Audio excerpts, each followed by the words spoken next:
Bismillahirrahmanirrahim. Assalamu alaikum second year. I hope you all are fine. We are going to start the last topic of our chapter number 10 of alkyl halide.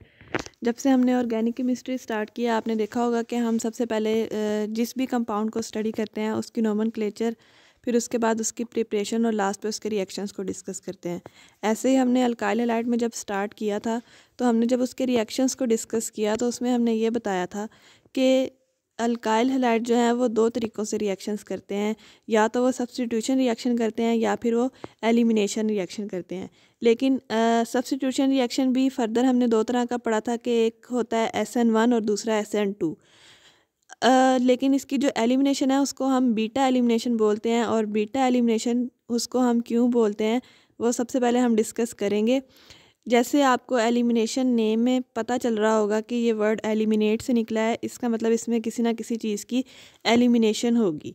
ठीक है, तो nucleophilic reaction में, substitution reaction में हमने देखा था कि attacking nucleophile attack करती है इलेक्ट्रोफिलिक कार्बन पे अल्काइल हैलाइड के, और दूसरी साइड से लिविंग ग्रुप जो था वो रिमूव कर जाता है। लेकिन इसके अंदर जो अटैक है वो कार्बन पे नहीं होता, वो बीटा हाइड्रोजन पर होता है। अब बीटा हाइड्रोजन कौन सी होती है? फंक्शनल ग्रुप के साथ जो कार्बन अटैच होती है उसको हम अल्फ़ा कार्बन बोलते हैं, और उससे नेक्स्ट जो कार्बन होती है वो होती है बीटा कार्बन।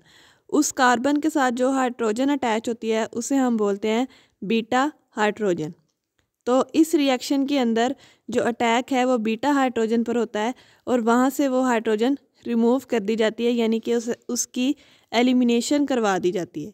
ठीक है, when the attack take place on hydrogen we get an alkene instead of substitution product। जब अटैक उस हाइड्रोजन पर होता है तो हमारे पास अल्कीन आती है, क्योंकि जब हाइड्रोजन वहाँ से रिमूव करती है तो उसका जो बॉन्ड है वो दोनों कार्बन्स के दरमियान में शिफ्ट हो जाता है और वहाँ पर डबल बॉन्ड बन जाता है। और आपको पता है कि डबल बॉन्ड वाली जो ऑर्गेनिक कंपाउंड होता है उसे हम अल्कीन बोलते हैं।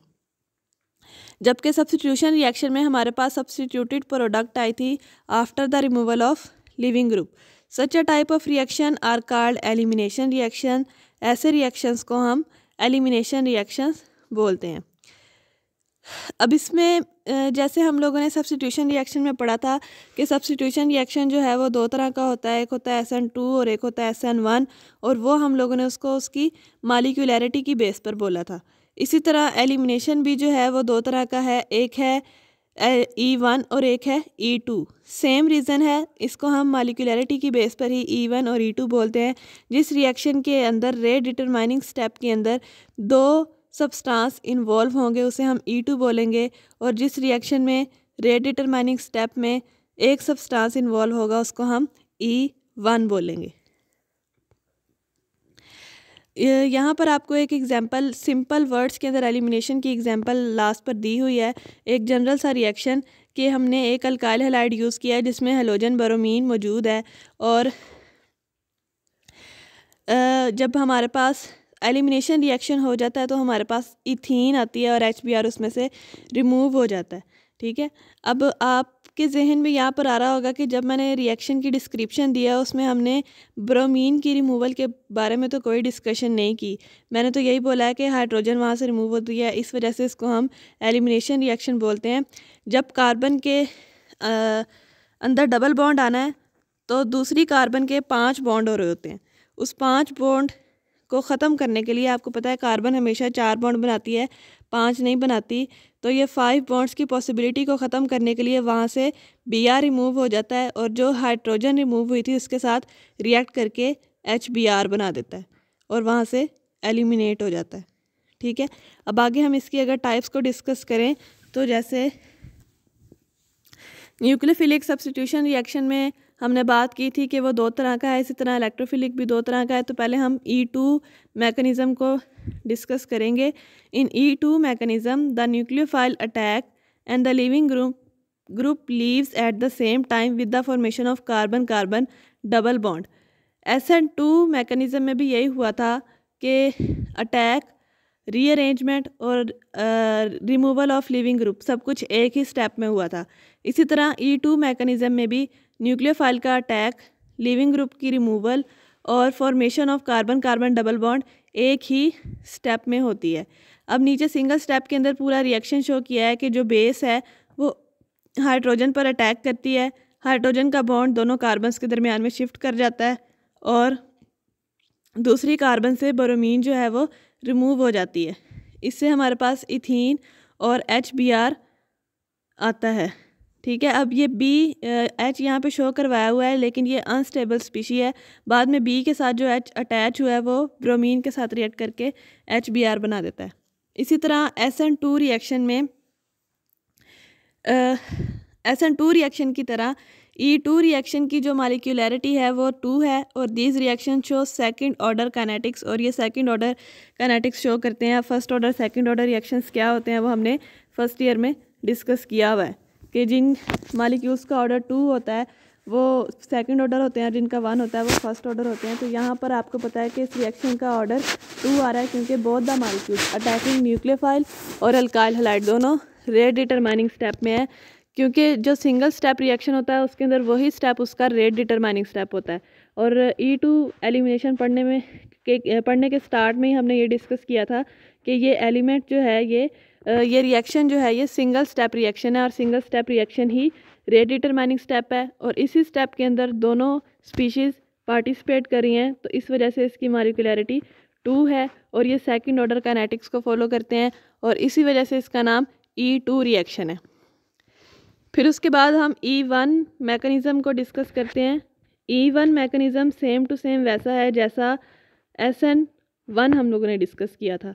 SN1 रिएक्शन में भी 2 स्टेप्स हुए थे और इसमें भी 2 स्टेप होते हैं और फर्स्ट स्टेप के अंदर जो लिविंग ग्रुप है वो रिमूव हो जाता है। अब आपको यहाँ से ही डिफरेंस नज़र आ रहा होगा कि जो E2 रिएक्शन था या E2 एलिमिनेशन थी उसके अंदर कौन सा अल्काइल हैलाइड यूज़ हुआ है, प्राइमरी अल्काइल हैलाइड यूज़ हुआ है, जबकि यहाँ पर जो है secondary alkyl halide tertiary alkyl halide use हो रहा है।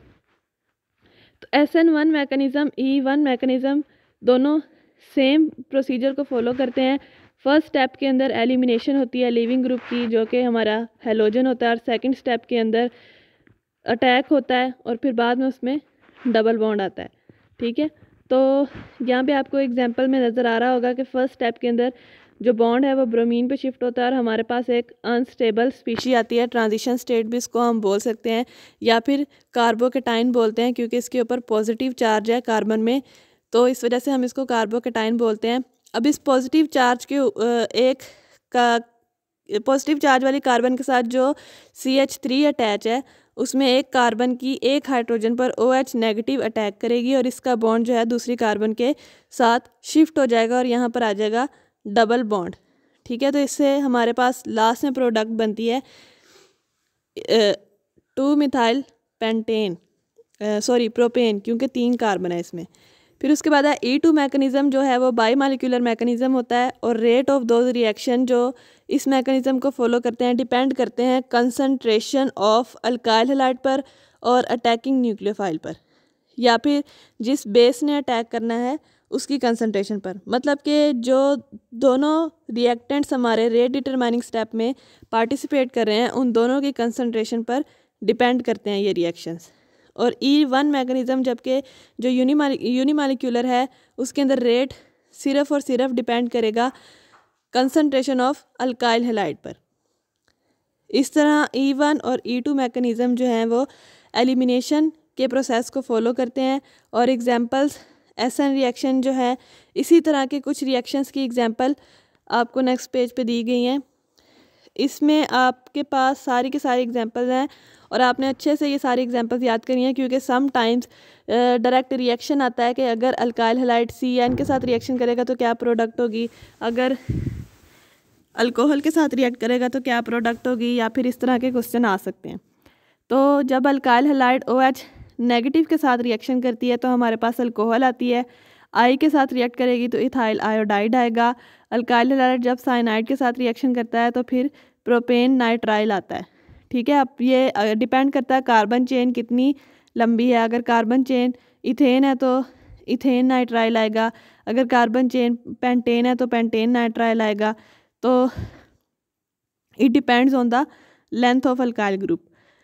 CH3CH2Br जब NO2 के साथ रिएक्शन करती है तो नाइट्रोइथेन आती है, फिर CH3O के साथ रिएक्ट करती है तो इथाइल मिथाइल ईथर आता है, फिर CH3CH2Br NH2 के साथ रिएक्शन करता है तो इथाइल अमाइन आता है। फिर उसके बाद है लास्ट पे रिएक्शन अल्काइल हैलाइड रिएक्शन करता है अमोनियम आयन के साथ, तो फिर हमारे पास क्वाटरनरी इथाइल अमोनियम आयन बनता है। फिर अल्काइल हैलाइड रिएक्ट करता है SH नेगेटिव के साथ तो इथाइल थायो अल्कोहल आता है। फिर अल्काइल हैलाइड रिएक्ट करेगा सोडियम एसीटेट के साथ तो फिर इथाइल एसीटेट बनता है और NaBr बनता है। ठीक है, ये सारी की सारी एग्जांपल्स हैं इन रिएक्शंस की। उसके बाद दूसरे रिएक्शन जो अल्काइल हैलाइड शो करते हैं वो है Wurtz synthesis, reaction of alkyl halide और reaction with sodium lead alloy. अब वुड सिंथेसिस क्या होती है? Alkyl halide react with sodium in ether solvent to give alkanes. Alkyl halide sodium के साथ रिएक्ट करता है ईथर सॉल्वेंट की मौजूदगी में अल्केन्स देने के लिए। और the reaction is particularly useful for the preparation of symmetrical alkanes. और ये रिएक्शन जो है अल्केन्स की मौजूदगी में अल्केन्स की प्रिपरेशन में हेल्प करता है। CH3CH2Cl रिएक्ट करता है सोडियम के साथ CH3CH2Cl, मतलब कि हम लोगों ने अल्काइल हैलाइड के 2 मालिक्यूल लिए हैं और 2 सोडियम के मालिक्यूल लिए हैं, ईथर की मौजूदगी में रिएक्शन करवाया है तो हमारे पास N ब्यूटेन बनती है CH3CH2CH2CH2 प्लस 2 NaCl। उसके बाद रिडक्शन ऑफ अल्काइल हैलाइड है। अल्काइल हैलाइड की रिडक्शन क्या होती है? Alkyl halide can be reduced with zinc in the presence of aqueous acid such as HCl, CH3COOH। HCl और CH3COOH की मौजूदगी में aqueous एसिड के साथ ये रिएक्ट करते हैं। अल्काइल हैलाइड रिएक्ट करता है जिंक के साथ और HCl के साथ, तो आखिर पे हमारे पास प्रोपेन बनती है और ZnCl2 आता है एज ए बाई प्रोडक्ट। उसके बाद है reaction with sodium lead alloy. Sodium lead alloy के साथ भी रिएक्शन होता है। Methyl chloride and ethyl chloride react with sodium lead alloy giving tetramethyl lead and tetraethyl lead respectively। tetramethyl lead और tetraethyl lead बनाते हैं।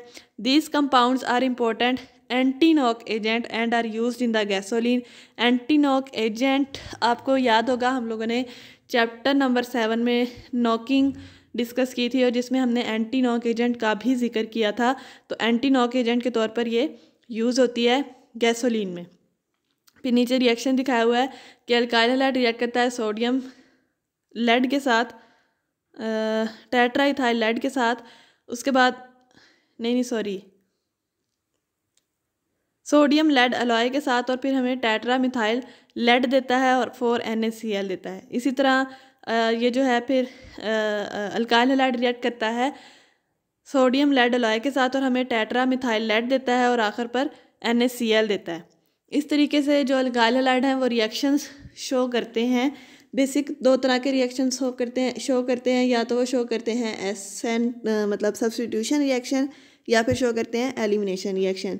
सब्स्टिट्यूशन रिएक्शन भी 2 तरह का होता है SN2 SN1 और एलिमिनेशन रिएक्शन भी 2 तरह का होता है E2 E1। इसी तरह कुछ रिएक्शंस जो हैं बाद में उसके बताए हुए हैं, एग्जांपल्स दी हुई हैं। वुड्स सिंथेसिस करता है, ये रिडक्शन ऑफ अल्काइल हैलाइड करता है और reaction with sodium lead alloy करता है। उम्मीद है कि आपको समझ आई होगी। अल्लाह ताला आपको अपने हिफ्ज़-ओ-ईमान में रखे। अल्लाह हाफिज़।